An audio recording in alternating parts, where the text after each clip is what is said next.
नमस्कार, आप देख रहे हैं मनी 9। मैं हूं संदीप ग्रोवर और हमारे वीकेंड स्पेशल शो कंपनी नामा में आपका बहुत बहुत स्वागत है। इस शो में हम आपको बीते कारोबारी हफ्ते की कॉर्पोरेट्स और स्टार्टअप जगत से जुड़ी बड़ी खबरों की जानकारी देते हैं। साथ ही हमारा एक खास सेगमेंट है ऑन द रडार, जिसके जरिए हम आपको कॉर्पोरेट्स की विवादों से जुड़ी खबरों से भी रूबरू करवाते हैं। तो फिर देरी किस बात की, चलिए शुरू करते हैं इस हफ्ते की खबरों का सफर। पहले जानते हैं कॉर्पोरेट से जुड़ी बड़ी सुर्खियां।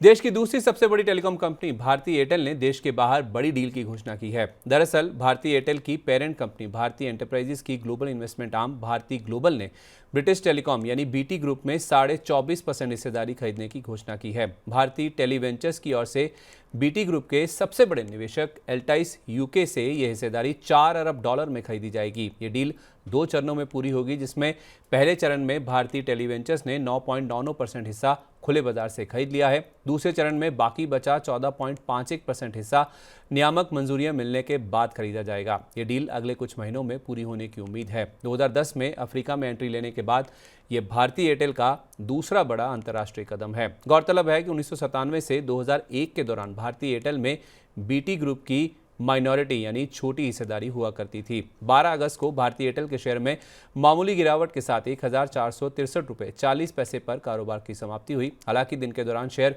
$1,445 तक भी फिसल गया था। अगली खबर, हाउसिंग फाइनेंस कारोबार से जुड़ी कंपनी आवास फाइनेंसर्स को खरीदने के लिए PE firm CVC capital partners ने 13,019 करोड़ रुपए की सफल बोली लगाई है। इस डील के मुताबिक सीवीसी कैपिटल पार्टनर्स ने 1,635 रुपए प्रति शेयर के भाव पर प्रमोटर्स केदारा कैपिटल और पार्टनर्स ग्रुप की 26.47% हिस्सेदारी खरीद ली है। इससे पहले मार्च में भी प्रमोटर्स ने 1,369 करोड़ रुपए में अपना 12.6% हिस्सा म्यूचुअल फंड्स को बेच दिया था। आवास फाइनेंसर्स का हिस्सा खरीदने के लिए सीवीसी कैपिटल पार्टनर्स का इक्विटी के साथ मुकाबला था और यह डील हाउसिंग फाइनेंस सेक्टर का अब तक का सबसे बड़ा सौदा है। प्रोमोटर से हिस्सा खरीद के अलावा सेबी नियमों के मुताबिक मौजूदा शेयरधारकों के लिए 26% हिस्से के लिए ओपन ऑफर भी आएगा। 1,767 रुपए प्रति शेयर के भाव पर आने वाले इस ओपन ऑफर पर 3,664 करोड़ रुपए की रकम खर्च होगी। ओपन ऑफर सफल रहा तो सीवीसी कैपिटल पार्टनर्स की कंपनी में हिस्सेदारी बढ़कर 52.47% हो जाएगी। 12 अगस्त को आवास फाइनेंसेस के शेयर में करीब 5% की बढ़त के साथ 1,724 रुपए पर कारोबारी सत्र का अंत हुआ, पर दिन के दौरान शेयर में 8.25% तक का उछाल भी देखने को मिला था। अगली खबर, अमर राजा बैटरीज की सब्सिडरी कंपनी अमर राजा एडवांस सेल टेक्नोलॉजीज यानी ARACT ने इटली के पियाजियो ग्रुप की भारतीय इकाई पियाजियो व्हीकल्स के साथ करार किया है। यह करार इलेक्ट्रिक व्हीकल्स यानी ईवीज में इस्तेमाल होने वाले लिथियम आयन सेल्स और चार्जर्स की सप्लाई और डेवलपमेंट के लिए किया गया है। इस करार के चलते 12 अगस्त को अमर राजा के शेयर में करीब 6.5% की मजबूती के साथ 1,602 रुपए पर कारोबार की समाप्ति हुई और दिन के दौरान शेयर 1,638 रुपए तक भी उछल गया था। अगली खबर, वित्त वर्ष 2025 की पहली तिमाही यानी Q1 FY25 में IIFL फाइनेंस ने रिकवरी में दिक्कत वाले यानी स्ट्रेस्ड कमर्शियल रियल्टी लोन्स को बेच दिया है। 6 खातों के कमर्शियल रियल एस्टेट लोन्स को एसेट रिकंस्ट्रक्शन कंपनी यानी ARC को 575 करोड़ रुपए में ट्रांसफर किया गया है। इन 6 खातों में से एक NPA यानी नॉन परफॉर्मिंग एसेट है, जिस पर 52.4 करोड़ रुपए का प्रिंसिपल बकाया है और बाकी 5 स्पेशल मेंशन अकाउंट्स यानी SMA हैं, जिन पर 390.98 करोड़ रुपए का प्रिंसिपल ड्यू है। जून 2023 में 1,933 करोड़ रुपए से IIFL फाइनेंस का कमर्शियल रियल एस्टेट पोर्टफोलियो मार्च 2024 तक घटकर 1,047 करोड़ रुपए और जून 2024 तक और घटकर 649 करोड़ रुपए हो गया है। 12 अगस्त को IIFL फाइनेंस के शेयर में 1% से ज्यादा की कमजोरी के साथ 418 रुपए 50 पैसे पर कारोबार का अंत हुआ, पर 400 रुपए 20 पैसे के दिन के निचले स्तर थे शेयर में अच्छी खासी रिकवरी भी देखने को मिली थी। अगली खबर, नेशनल कंपनी लॉ ट्रिब्यूनल यानी NCLT ने ओबरॉय रियल्टी की सहयोगी कंपनी ओबरॉय कंस्ट्रक्शंस को निर्मल लाइफस्टाइल रियल्टी के अधिग्रहण के लिए मंजूरी दे दी है। ओबरॉय कंस्ट्रक्शंस की ओर से निर्मल लाइफस्टाइल रियल्टी के क्रेडिटर्स को 273 करोड़ रुपए की रकम अदा की जाएगी। आपको बता दें कि दिसंबर 2021 में निर्मल लाइफस्टाइल रियल्टी के खिलाफ दिवालिया प्रक्रिया शुरू की गई थी और उस समय कंपनी के क्रेडिटर्स की ओर से कुल 748 करोड़ रुपए से ज्यादा की रिकवरी का दावा पेश किया गया था। 12 अगस्त को इस खबर के चलते ओबरॉय रियल्टी के शेयर में करीब 1.5% की मजबूती के साथ 1,813 रुपए 80 पैसे के स्तर पर कारोबार की क्लोजिंग हुई। अगली खबर, गोदरेज ग्रुप की कंपनी गोदरेज एग्रोवेट की ओर से त्रिपुरा में ऑयल पाम प्रोसेसिंग मिल लगाई जाएगी। ये यूनिट कंपनी के ऑयल पाम प्लांटेशन बिजनेस की ओर से स्थापित की जाएगी। इसके अलावा ऑयल पाम किसानों की मदद करने के लिए कंपनी की ओर से समाधान सेंटर के साथ साथ advance research and development centre यानी R&D सेंटर भी खोला जाएगा। आपको बता दें कि त्रिपुरा की ओर से ये पहल अगस्त 2021 में शुरू हुए national mission on edible oil palm यानी NMEO-OP के तहत की जा रही है। इसके तहत राज्य सरकार ने कम से कम 7,000 हेक्टेयर जमीन पाम कल्टीवेशन के तहत लाने की योजना तैयार की है। 12 अगस्त को गोदरेज एग्रोवेट के शेयर में करीब आधा % की कमजोरी के साथ 827 रुपये 10 पैसे पर कारोबार की क्लोजिंग हुई। हालांकि इंटरडे में शेयर 848 रुपये 40 पैसे तक भी उछल गया था। अगली खबर, तेल गैस उत्पादन के कारोबार से जुड़ी देश की सबसे बड़ी और सरकारी कंपनी ONGC इस हफ्ते 2 खबरों के चलते फोकस में रही। सोमवार 12 अगस्त को खबर थी कि सरकार ने ONGC और ऑयल इंडिया के न्यू वेल्स यानी नए कुओं से निकलने वाले गैस की कीमत पर 20% प्रीमियम चार्ज करने की मंजूरी दे दी है। घरेलू नेचुरल गैस की कीमतों के लिए मौजूदा एडमिनिस्ट्रेड प्राइस मैकेनिज्म यानी APM की तुलना में इन दोनों कंपनियों को 20% का प्रीमियम मिलेगा। सरकार की इस पहल से नए गैस डेवलपमेंट प्रोजेक्ट्स ज़्यादा वायबल होने की उम्मीद है और इससे घरेलू उत्पादन बढ़ाने को लेकर कंपनियों को प्रोत्साहन मिलेगा। 12 अगस्त को ONGC के शेयर में 2.5% से ज़्यादा की बढ़त के साथ 341 रुपये 15 पैसे पर कारोबार की क्लोजिंग हुई। 14 अगस्त को खबर थी कि अयाना रिन्यूएबल पावर को खरीदने के लिए ONGC, JSW न्यू एनर्जी और सिंगापुर की सेमकॉप इंडस्ट्रीज को 19 अगस्त तक बोलियां जमा करने के लिए शॉर्टलिस्ट किया गया है।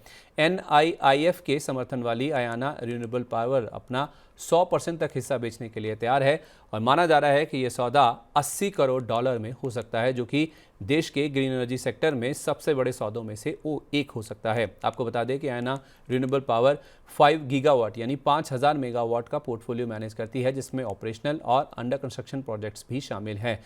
16 अगस्त को ONGC का शेयर करीब आधा % चढ़कर 330 रुपये पर बंद हुआ और शेयर का इंटरडे हाई 335 रुपये 75 पैसे था।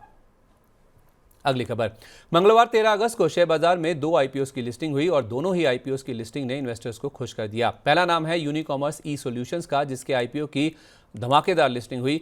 यूनिकॉमर्स ई सॉल्यूशंस ने लिस्टिंग पर ही निवेशकों का पैसा 2 गुना से ज्यादा कर दिया। NSE पर यूनिकॉमर्स ई सॉल्यूशंस का शेयर 235 रुपये पर लिस्ट हुआ, यानी कि इशू प्राइस की तुलना में 117% प्रीमियम के साथ लिस्टिंग हुई, क्योंकि IPO का इशू प्राइस 108 रुपये पर शेयर था। धमाकेदार लिस्टिंग के पीछे वजह है इस IPO को मिला शानदार रिस्पॉन्स।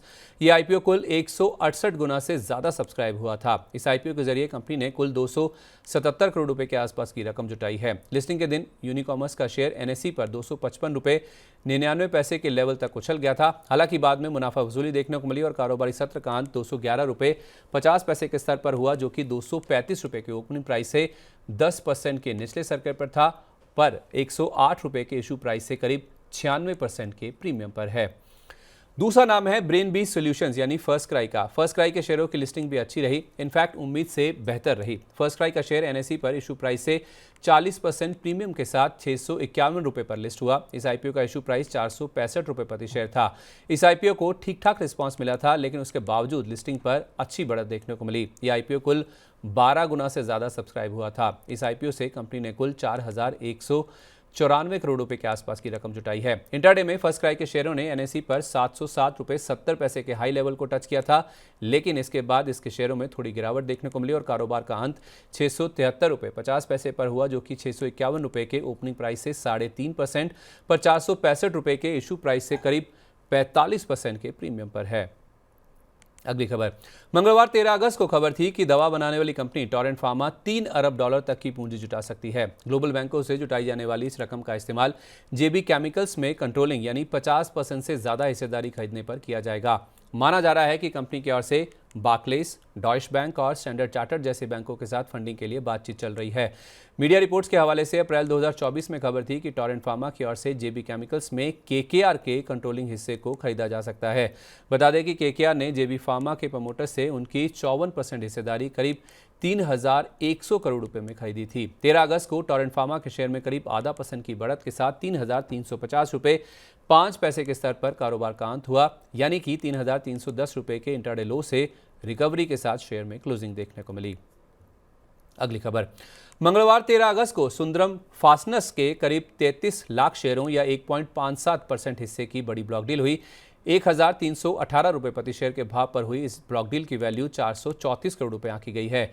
स्टॉक एक्सचेंज पर मौजूद बल्क डील के आंकड़े बताते हैं कि TVS Sundaram fasteners private limited ने 1318 रुपये प्रति शेयर के भाव पर 32,95,000 शेयर बेचे हैं, जो कि 1.57% हिस्सेदारी के बराबर है। वहीं एसबीआई म्यूचुअल फंड ने इसी दाम पर 13 लाख शेयर या 0.62% हिस्सेदारी खरीदी है। 13 अगस्त को सुंदरम फास्टनर्स के शेयर में मामूली बढ़त के साथ 1332 रुपये 15 पैसे के स्तर पर कारोबारी सत्र की क्लोजिंग हुई।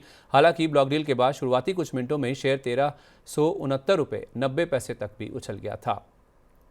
अगली खबर, देश की दिग्गज स्टील कंपनियों में से एक जेएसडब्ल्यू स्टील ने अपने ग्लोबल फुटप्रिंट के विस्तार के लिए ऑस्ट्रेलिया की माइनिंग कंपनी में हिस्सेदारी खरीदने की घोषणा की है। जेएसडब्ल्यू स्टील की subsidiary company JSW steel Netherlands बीवी की ओर से एमरेस एनएसडब्ल्यू एचसीसी की 66.67% हिस्सेदारी खरीदी जाएगी, जिस पर $12 करोड़ का खर्च होगा। कंपनी की ओर से यह स्ट्रेटेजिक कदम अपनी ग्लोबल सप्लाई चेन और रिसोर्स बेस को मजबूत करने के लिए लिया गया है। शुरुआती निवेश के अलावा 2030 में कंपनी की ओर से $5 करोड़ का अतिरिक्त निवेश भी किया जाएगा। 13 अगस्त को जेएसडब्ल्यू स्टील के शेयर में 1% से ज्यादा की गिरावट के साथ 907 रुपये पर कारोबारी सत्र का अंत हुआ। अगली खबर, 13 अगस्त को खबर थी कि क्रेडिट एक्सेस ग्रामीण के नीदरलैंड्स के प्रमोटर्स क्रेडिट एक्सेस इंडिया बीवी अपने भारतीय कारोबार को किसी नए मालिक को बेचने पर विचार कर रहे हैं।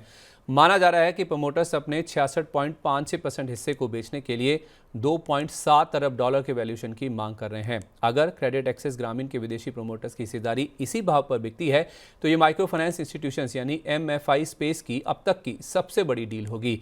13 अगस्त को क्रेडिट एक्सेस ग्रामीण के शेयर में 3% से ज्यादा की कमजोरी के साथ 1206 रुपये पर कारोबार का अंत हुआ। हालांकि शुरुआती कुछ मिनटों में शेयर में 1254 रुपये तक का उछाल भी देखने को मिला था। अगली खबर, 13 अगस्त की शाम को खबर आई कि metal and mining company Vedanta के बोर्ड ने अपनी subsidiary company Hindustan zinc limited यानी HZL में ओएफएस के जरिए 11 करोड़ शेयर या 2.6% हिस्सा बेचने की मंजूरी दे दी है। इस ओएफएस में हिस्सा बिक्री के जरिए वेदांता को मौजूदा भाव के हिसाब से 6,400 करोड़ रुपए मिलने की उम्मीद है। 14 अगस्त को खबर थी कि वेदांता के बोर्ड ने ओएफएस में 2.6% हिस्सा बिक्री को बढ़ाकर 3.31% कर दिया है, यानी कि वेदांता की ओर से अब 11 करोड़ के बजाय 14 करोड़ शेयरों तक की बिक्री की जाएगी। 14 अगस्त को वेदांता का शेयर करीब ½ % गिरकर 420 रुपये पर और हिंदुस्तान जिंक का शेयर करीब 0.25% गिरकर 576 रुपये पर बंद हुआ। हालांकि इंटरडे में शेयर 544 रुपये 5 पैसे तक भी फिसल गया था। शेयर में रिकवरी इसलिए आई क्योंकि खबर यह भी थी कि 20 अगस्त को कंपनी की अंतरिम डिविडेंड पर विचार करने के लिए बोर्ड बैठक होने वाली है।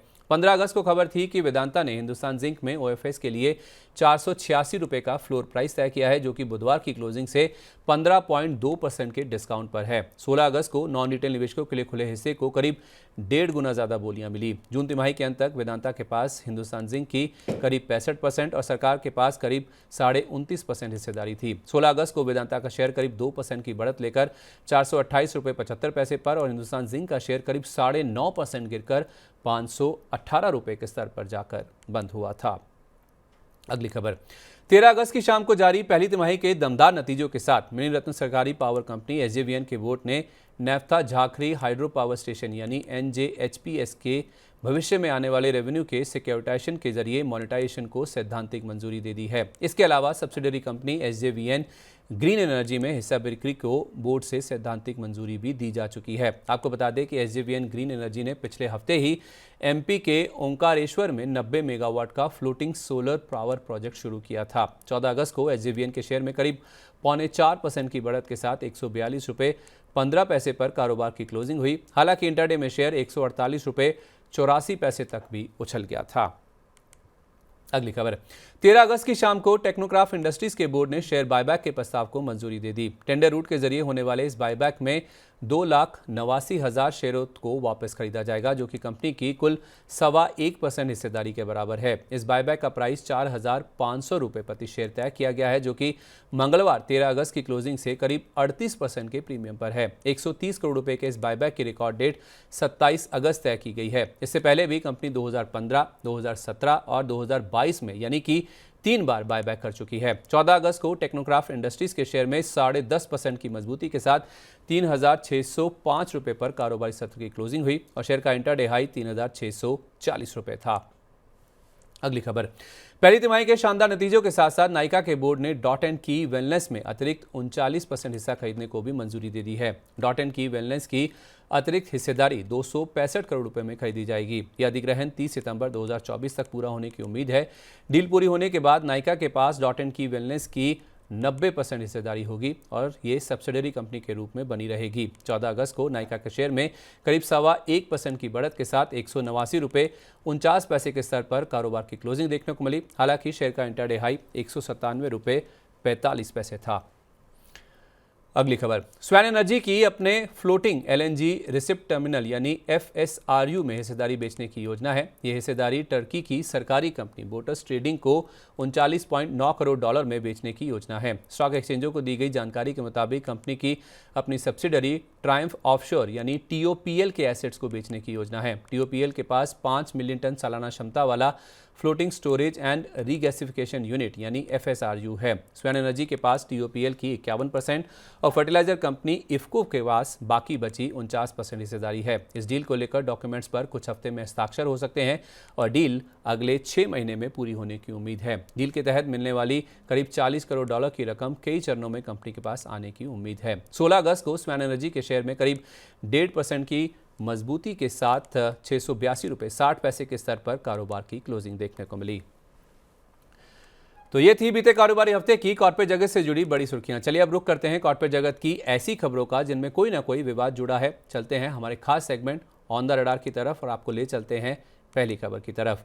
बीते शनिवार यानी 10 अगस्त को अमेरिकी शॉर्ट सेलर हिंडनबर्ग ने अदानी ग्रुप पर एक और रिपोर्ट जारी की। इस रिपोर्ट में इस बार अदानी ग्रुप पर कोई नया आरोप तो नहीं लगाया गया है, लेकिन शॉर्ट सेलर ने सेबी प्रमुख माधवीपुरी बुच और उनके पति धवल बुच की ओर से अदानी ग्रुप शेयरों में हिस्सा खरीदने वाले IPE प्लस फंड 1 नाम के ऑफशोर यानी विदेशी फंड में निवेश करने का दावा कर सनसनी फैला दी। ये विदेशी फंड IIFL की ओर से मैनेज किया जा रहा था, जिस पर IIFL ने सफाई जारी कर कहा कि इस फंड ने अक्टूबर 2013 से लेकर 2019 के दौरान अदानी के किसी भी शेयर में निवेश नहीं किया था। ये रिपोर्ट पब्लिक होने के बाद सेबी चीफ माधवीपुरी बुच ने भी अपना बयान जारी करते हुए कहा कि हिंडनबर्ग शोकोज नोटिस भेजे जाने के कारण बौखलाहट में इस तरह के बेबुनियाद आरोप लगा रहा है। इस विवाद में सेबी प्रमुख माधवी बुच की एंट्री का असर सोमवार को शेयर बाजार पर दिखा। शेयर बाजार की कमजोर शुरुआत के साथ इंट्राडे में अदानी ग्रुप की कंपनियों के शेयरों में 7% तक की गिरावट देखने को मिली और अदानी ग्रुप के 10 शेयरों के ज्वाइंट मार्केट कैप में करीब 17.25 लाख करोड़ रुपए की गिरावट रिकॉर्ड की गई। सोमवार 12 अगस्त को जब बाजार खुला तो अदानी एंटरप्राइजेस, अदानी पोर्ट्स और अदानी एनर्जी के शेयरों में 1.5 से 3.5% तक की गिरावट के साथ तो अदानी ग्रीन के शेयर में दिन के निचले स्तर से शानदार रिकवरी के बाद करीब 1/4% ऊपर 1785 रुपये पर क्लोजिंग हुई। वहीं 361 वैम का शेयर भी रिकवरी के साथ मामूली कमजोरी लेकर 1032 रुपये के स्तर पर जाकर बंद हुआ था। अगली खबर, कर्ज के बोझ से दबी बजट एयरलाइन स्पाइसजेट का शेयर इस हफ्ते 2 खबरों के चलते फोकस में रहा। 12 अगस्त की शाम को खबर थी कि मुंबई एयरपोर्ट ने पैसेंजर्स के लिए एडवाइजरी जारी करते हुए कहा कि 13 अगस्त रात 12 बजे से स्पाइसजेट की उड़ानों में अस्थायी रूप से कुछ दिक्कतें हो सकती हैं। इस स्थिति को एड्रेस करने के लिए मुंबई एयरपोर्ट की स्पाइसजेट के साथ बातचीत चल रही है ताकि पैसेंजर्स को कम से कम असुविधा का सामना करना पड़े।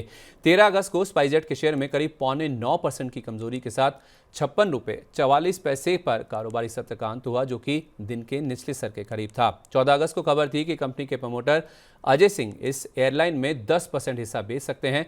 माना जा रहा है कि यह सौदा 3000 करोड़ रुपए की रकम में पूरा हो सकता है, यानी कि प्रमोटर अजय सिंह की ओर से 3000 करोड़ रुपए की रकम जुटाई जा सकती है। 14 अगस्त को स्पाइसजेट के शेयर में 2.5% की गिरावट के साथ 55 रुपये 3 पैसे पर कारोबारी सत्र की क्लोजिंग हुई। हालांकि कारोबार के शुरुआत ही कुछ मिनटों में ही शेयर 57 रुपये 40 पैसे तक उछल गया था। अगली खबर, 9 अगस्त से आईटी कंपनी मैस्टेक के चीफ एग्जीक्यूटिव ऑफिसर यानी CEO हिरल चंद्राना ने अपने पद से इस्तीफा दे दिया है। इसी के साथ साथ हिरल चंद्राना ने मैस्टेक की सब्सिडरी कंपनियों के बोर्ड की मेंबरशिप और पोजीशन से भी इस्तीफा दे दिया है। हालांकि कंपनी ने कहा है कि उनके इस्तीफे के पीछे कोई ठोस वजह नहीं है। कंपनी के बोर्ड ने नॉन एग्जीक्यूटिव डायरेक्टर्स में से एक उमंग नाहटा को अंतरिम ग्रुप CEO के तौर पर नियुक्ति के लिए मंजूरी भी दे दी है। उमंग नाहटा की नियुक्ति 10 अगस्त 2024 से लागू भी हो चुकी है। खबर आने के बाद 12 अगस्त को मैस्टेक के शेयर में करीब 2.5% की मजबूती के साथ 2800 रुपये के स्तर पर क्लोजिंग देखने को मिली और इंटरडे में तो शेयर 2886 रुपये 95 पैसे तक भी उछल गया था। अगली खबर, बीते वीकेंड पर खबर थी कि कैफे कॉफी डे के नाम से कॉफी चेन चलाने वाली कंपनी कॉफी डे एंटरप्राइजेज के खिलाफ एनसीएलटी ने दिवालिया प्रक्रिया शुरू करने की मंजूरी दे दी है। आईडीबीआई ट्रस्टीशिप सर्विसेज यानी आईडीबीआई टीएसएल की ओर से दाखिल अर्जी के बाद 8 अगस्त को एनसीएलटी ने इस अर्जी को स्वीकार कर लिया है। इस अर्जी में आईडीबीआई टीएसएल ने दावा किया है कि कॉफी डे एंटरप्राइजेज ने 228.45 करोड़ रुपए के पेमेंट पर डिफॉल्ट कर दिया है।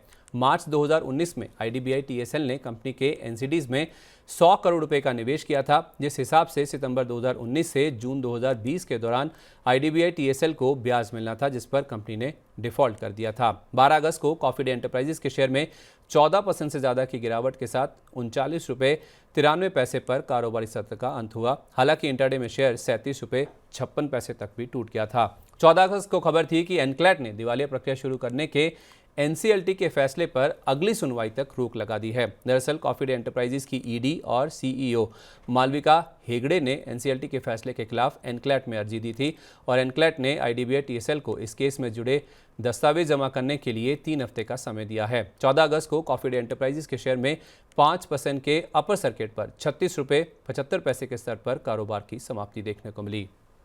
अगली खबर, घरेलू डिजिटल नेविगेशन फर्म मैप माई इंडिया के सीईओ और ईडी रोहन फर्मा ने ओला मैप्स की पेरेंट कंपनी एएनआई टेक्नोलॉजीज की ओर से डेवलप किए गए नेविगेशन मैप के दावे पर सवाल खड़े किए हैं और इससे जुड़ी घोषणा को गिमिक यानी कि नौटंकी या चालबाजी बताया है। यही नहीं, उन्होंने लोगों को सतर्क रहने की भी चेतावनी जारी की है। दरअसल 23 जुलाई को ओला इलेक्ट्रिक का आईपीओ आने से महज 3 दिन पहले मैप माई इंडिया ने इस कंपनी को कानूनी नोटिस भेजा था, जिसमें लाइसेंसिंग एग्रीमेंट की शर्तों और नियमों के उल्लंघन की बात की गई थी। मैप माई इंडिया ने दावा किया था कि ओला इलेक्ट्रिक ने कंपनी के एपीआईज और एसडीकेस का लाइसेंस लिया और इसके बाद उसे अपने खुद के सॉफ्टवेयर के साथ इंटीग्रेट कर दिया। जहां तक बिजनेस रिस्क की बात है तो वर्मा ने कहा कि ओला मैप्स की क्वालिटी अच्छी नहीं है, इसलिए कंपनी को इससे कोई भी जोखिम नजर नहीं आ रहा है। 12 अगस्त को मैप माई इंडिया के शेयर में 0.25% की मजबूती के साथ 2309 रुपये पर कारोबार की क्लोजिंग हुई। हालांकि दिन के दौरान तो शेयर 2390 रुपये तक भी उछल गया था। अगली खबर, योग गुरु बाबा रामदेव के लिए इस हफ्ते एक राहत की खबर आई और ये राहत सुप्रीम कोर्ट की ओर से मिली है। दरअसल सुप्रीम कोर्ट ने स्वामी रामदेव और आचार्य बालकृष्ण के खिलाफ कंटेम्प्ट केस यानी अवमानना से जुड़े मामले को बंद कर दिया है। सुप्रीम कोर्ट ने स्वामी रामदेव और आचार्य बालकृष्ण के माफीनामे पर अपनी रजामंदी दे दी है। ये मामला पतंजलि के उत्पादों से जुड़े भ्रामक विज्ञापनों से जुड़ा है, जिस पर कोर्ट ने कहा था कि अखबार में छपा माफीनामा भी विज्ञापनों के आकार जितना ही बड़ा होना चाहिए। 13 अगस्त को पतंजलि समूह की एकमात्र लिस्टेड कंपनी पतंजलि फूड्स के शेयर में करीब 1.5% की मजबूती के साथ 1799 रुपये पर कारोबार की क्लोजिंग हुई और दिन के दौरान शेयर 1824 रुपये 90 पैसे तक भी उछल गया था। तो कॉर्पोरेट जगत से जुड़ी इस हफ्ते की तमाम बड़ी खबरें हमने आपके सामने रख दी हैं। अब बढ़ते हैं स्टार्टअप्स की खबरों की तरफ और आपको ले चलते हैं स्टार्टअप अपडेट में। इलेक्ट्रिक टू व्हीलर कंपनी एथर एनर्जी ने अपने मौजूदा investor national investment infrastructure fund यानी NIIF से ताज़ा फंडिंग राउंड में $71 मिलियन की रकम जुटाई है, जो कि इंडियन करेंसी में देखें तो 600 करोड़ रुपए के आसपास बनती है। इसके साथ ही एथर एनर्जी यूनिकॉर्न स्टार्टअप्स की लिस्ट में शामिल हो गई है। मौजूदा फंडिंग राउंड के बाद एथर एनर्जी की वैल्यूएशन $1.3 अरब या लगभग 10,900 करोड़ रुपए हो गई है। $1 बिलियन या उससे ज्यादा वैल्यूएशन वाले स्टार्टअप्स को यूनिकॉर्न का दर्जा हासिल होता है। यूनिकॉर्न का दर्जा हासिल करने वाली एथर एनर्जी इस साल देश की चौथी और रैपिडो के बाद मोबिलिटी स्पेस में दूसरी स्टार्टअप कंपनी है। रैपिडो से पहले फिनटेक कंपनी परफ्यूज और ओला की कृत्रिम AI ने 2024 में यूनिकॉर्न का दर्जा हासिल किया था। अगली खबर, हॉस्पिटैलिटी स्टार्टअप ओयो को लेकर इस हफ्ते 2 खबरें आई। पहली खबर यह थी कि पेरेंट कंपनी ओरेवल स्टेस ने ताज़ा फंडिंग राउंड में निवेशकों के कंसोर्टियम से 1457 करोड़ रुपए की फंडिंग हासिल की है। इस फंडिंग राउंड के आधार पर कंपनी को $2.4 अरब का वैल्यूएशन दिया गया है। इसके अलावा दूसरी खबर यह थी कि एनुअल रिपोर्ट के मुताबिक कंपनी ने वित्त वर्ष 2024 में 229 करोड़ रुपए का मुनाफा दर्ज किया है, जो कि कंपनी का पहला सालाना मुनाफा है। पिछले साल यानी कि FY23 में कंपनी को 1286 करोड़ रुपए का घाटा हुआ था। हालांकि पिछले साल के 5,463 करोड़ रुपए की तुलना में कंपनी का रेवेन्यू 1.4% घटकर 5,388 करोड़ रुपए रहा है। इससे पहले लगातार 8 तिमाही तक कंपनी ने कुल 877 करोड़ रुपए का पॉजिटिव एडजस्टेड EBITDA यानी कामकाजी मुनाफा दर्ज किया था।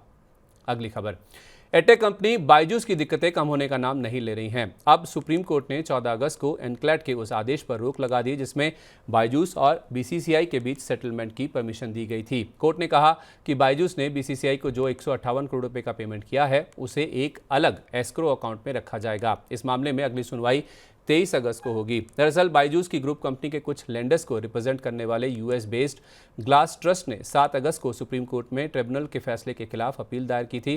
दरअसल ग्लास ट्रस्ट उन लेंडर्स का ट्रस्टी है जिनके पास बायजूस का 1.2 अरब डॉलर का बकाया है। बायजूस के बीसीसीआई के साथ समझौते का विरोध करते हुए ग्लास ट्रस्ट ने आरोप लगाया था कि कंपनी के फाउंडर बायजू रविंद्रन के भाई रिजू रविंद्रन की ओर से क्रिकेटिंग अथॉरिटी को दिया जा रहा पैसा टेंटेड है और गलत तरीके से दिया गया है, बावजूद इसके कि वो इस रकम के सोर्स का भी खुलासा कर चुके हैं। तो इसी के साथ कंपनीनामा के आज के एपिसोड में बस इतना ही। अगले शनिवार की शाम को आपसे फिर मुलाकात होगी इसी समय नई खबरों के साथ। तब तक आप जुड़े रहिए मनी9 के साथ। और हाँ, आपको इस हफ्ते का शो कैसा लगा नीचे कमेंट बॉक्स में अपनी राय हमारे साथ जरूर शेयर करें। अगर आपको इस हफ्ते का शो अच्छा लगा है तो अपने मित्र, सहयोगी, रिश्तेदारों के साथ भी इस वीडियो का लिंक जरूर शेयर करें। नमस्कार, शुभ रात्रि।